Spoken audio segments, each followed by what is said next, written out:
اور یہ کہتے نہیں اللہ کے نبی صلی اللہ علیہ وسلم ہے یہ مختار کل ہے،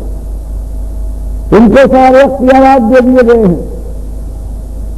یہ معذور ہے، اللہ کی طرف سے ان کو اجازت ہے جو چاہے دنیا والوں کے ساتھ فیصلہ کرو۔ جب یہ ہو جائے کہ دینے والا داتا لاہور والا ہو جائے، جو کشف المحبوب نے اللہ کے نبی صلی اللہ علیہ وسلم پر یہ الزام لگائے کہ اللہ کے نبی صلی اللہ علیہ وسلم نے اپنی خودیزاد بہن حضرت زینب کو، جو ان کے منہ بولے بیٹے زید رضی اللہ تعالیٰ عنہ کے نکاح میں تھی، ان کو ننگا نہاتے ہوئے دیکھ کر عاشق ہو گئے، اور پھر یہ سورہ احزاب کی ساری آیتیں بنا کر ان کے ساتھ نکاح کر لیا، اور جس نے یہ الزام لگایا ہے اس کو داتا کہا جاتا ہے۔ اور لاہور کے شہر میں جب اس کا عرس ہوتا ہے، یعنی جب اس کا حج منایا جاتا ہے اس کے نقلی کعبے کے لیے، تو پورا ایسا معلوم ہوتا ہے کہ لاہور کیا ہے، یہ مکے کی سچ میں امن جاتا ہے، انسانوں سے بھر جاتا ہے۔ یہ امت کا حال ہے کہ کشف المحبوب کے ظاہر بے حساب اس کے اندر اللہ کو اس نے برا بھلا کہہ کے اور بتایا ہے کہ اولیاء اللہ عالم الغیب بھی ہوتے ہیں، بااختیار ہوتے ہیں، سارے کائنات وہ چلاتے ہیں، وہاں اس ظالم نے جس کی عزت ہوتی ہے اس نے اللہ کے نبی صلی اللہ علیہ وسلم پر یہ الزام لگایا کہ دیکھو یہ توریت میں یہودیوں نے اپنی تحریف کرنے کے بعد یہ توریت کو بدل ڈالا ہے، جس کے اندر انہوں نے ظالموں نے یہ لگایا ہے کہ حضرت داؤد اپنے محل پر چڑھے ہیں، اور برابر کے محل میں ان کے سردار اوریا کی بیوی تھی انتہائی حسین و جمیل، اور وہ برہنہ جس کر رہی تھی، جب اس پر نظر پڑی تو جم کر رہ گئی، آپ اس پر عاشق ہوئے۔ ان ظالموں یہودیوں نے اپنے اتنے بڑے محسن نبی کے اوپر یہ الزام لگایا، کیونکہ خود وہ ظالم جب بدکار ہو گئے تو انہوں نے کہا کہ دیکھو ہمارے انبیاء بھی یہ کرتے تھے اور ہم پر زباں درازی نہ کرو۔ پھر اس کے بعد انہوں نے لکھا کہ حضرت داؤد سے برداشت نہ ہو سکا، اور انہوں نے اس کے شوہر کو محاذ جنگ پر بھیج کر رازدارانہ طور پر اپنے سالار سے کہا کہ ایسے محاذ پر اس کو بھیجو کہ یہ مار ڈالا جائے تاکہ اس کی بیوی فارغ ہو جائے اور وہ میں اس کے ساتھ نکاح کر سکوں۔ لیکن یہ تو ہو گیا، بھیج کر دیا گیا، لیکن ظالموں نے لکھا کہ برداشت نہ ہو سکا حضرت داؤد سے، اور انہوں نے اس عورت کے ساتھ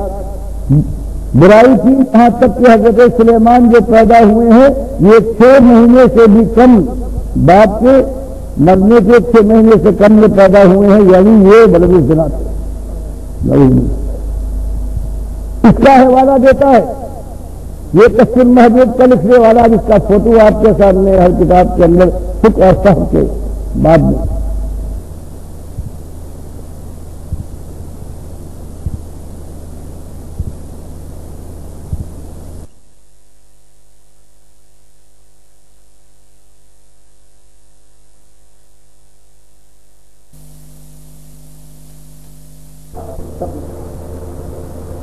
یہ دنیا کا جو شور کر رہے ہیں کہ قوم کی اقتصادی حالت خراب ہے مانا، اور اس کے لیے یہ قرآن فرماتا ہے لو ان اہل القری آمنوا واتقوا لفتحنا علیہم برکات۔ مثال کر رہے تھے یہ شکر کی نشے کی حالت تھی، اس لیے یہ کام اللہ کے نبی صلی اللہ علیہ وسلم کا نہیں بلکہ اللہ کا کام ہوا، اور اس کا فائدہ یہ ہوا کہ وہ عورت زید پر حرام ہو گئی اور اللہ کے نبی صلی اللہ علیہ وسلم کے نکاح میں آ گئی۔ اللہ نے سورہ احزاب میں حکم دیا کہ دیکھو عربوں کے اندر ایک بہت برا رواج ہے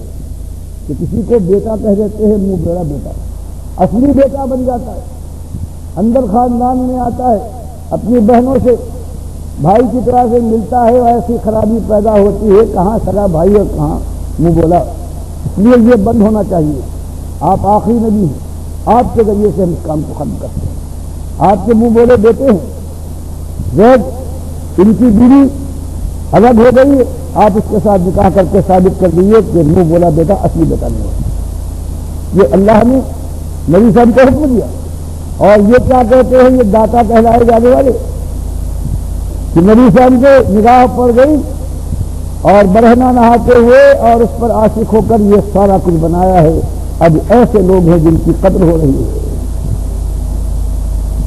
تو اللہ کے بندے اس طرح سے مارا ہے ہم کو ان دونوں نے، ان صوفیاء نے وحدت الوجود کے ذریعے سے، اور ان علماء نے قبر کی پوجا کروائی ہے، عرس منوائے ہیں، میلے کرواتے ہیں کہ بابا جانتا ہے اگر چڑیا بھی اوپر بیٹھ جائے کہ وہ نر ہے یا مادہ ہے. اس طرح سے اللہ کے ساتھ ہر جگہ شرک ہوا ہے. اور اس کی وجہ سے آج نہیں مدت گزر گئی ہے، جو داڑھی کے بال جن کے سفید ہے انہوں نے یہ عالم دیکھا ہے کہ کس طرح سے ہندوستان کے اندر سن 47 میں جب آ رہا ہوں اکتوبر میں 2 مہینے ہو چکے تھے، تب بتایا ہے کہ امرتسر سے گزرا ہوں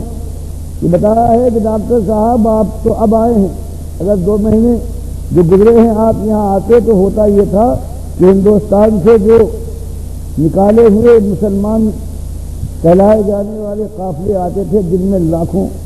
تعداد ہو جاتی تھی امرتسر کے بارڈر پر، حد کب ہوتا ہوگا. لیکن جس نے بتایا وہ یہ تھا کہ آدھے ایک ایک گھنٹے کے بعد لاکھوں جمع ہو جاتے تھے اور ہندو اور سکھ اعلان کرتے تھے کہ مسلم جو مرد ہیں وہ ایک طرف جو اپنے کو مرد کہتے ہیں اور زنانیاں ایک طرف آ جائیں. اور اس کے بعد پھر حکم دینے والا حکم دیتا تھا کوئی گنڈا کوئی سکھ کوئی سکھ کہ زنانیوں اپنے کپڑے اتار، اور جو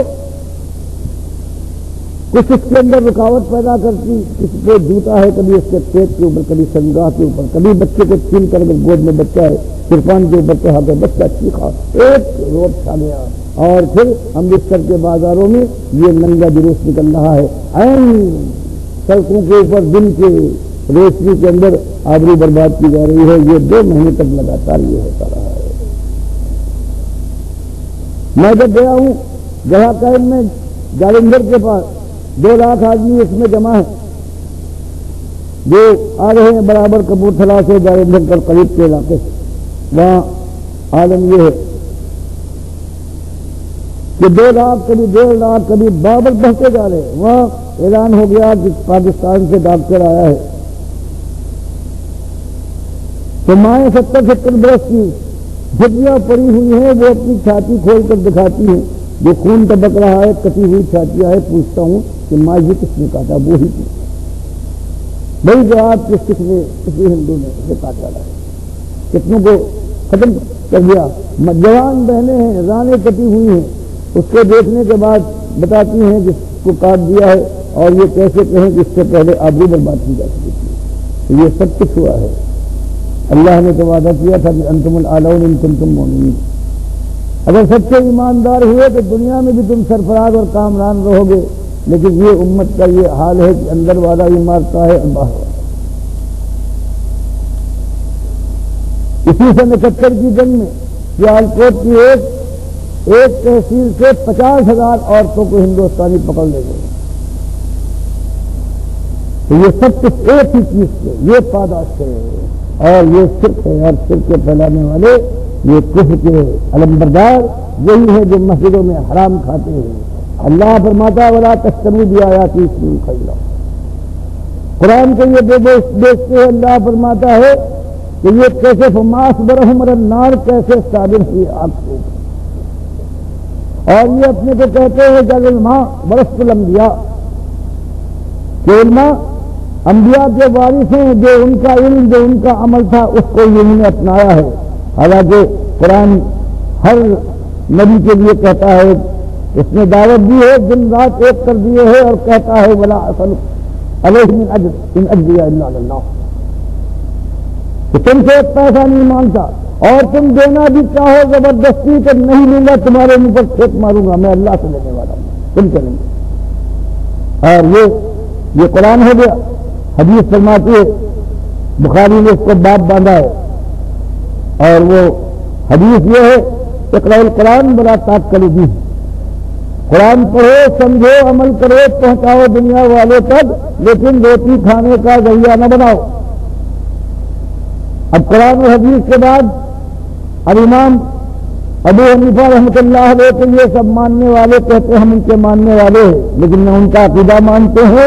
اور نہ اس سلسلے میں اجرت کے معاملے میں ہدایہ میں وہ کہتے ہیں کہ مؤذن اذان دیتا ہے تنخواہ لیتا ہے تو حرام خور کام کرتا ہے، یہ امام امامت کی تنخواہ لیتا ہے تو یہ حرام خور ہے، مدرسے میں عالم قرآن کی تفسیر پڑھاتا ہے شیخ القرآن بن کر آتا ہے اور تنخواہ لیتا ہے تو حرام خور ہے، شیخ القرآن نہیں۔ اسی طرح سے حدیث کا پڑھانے والا اور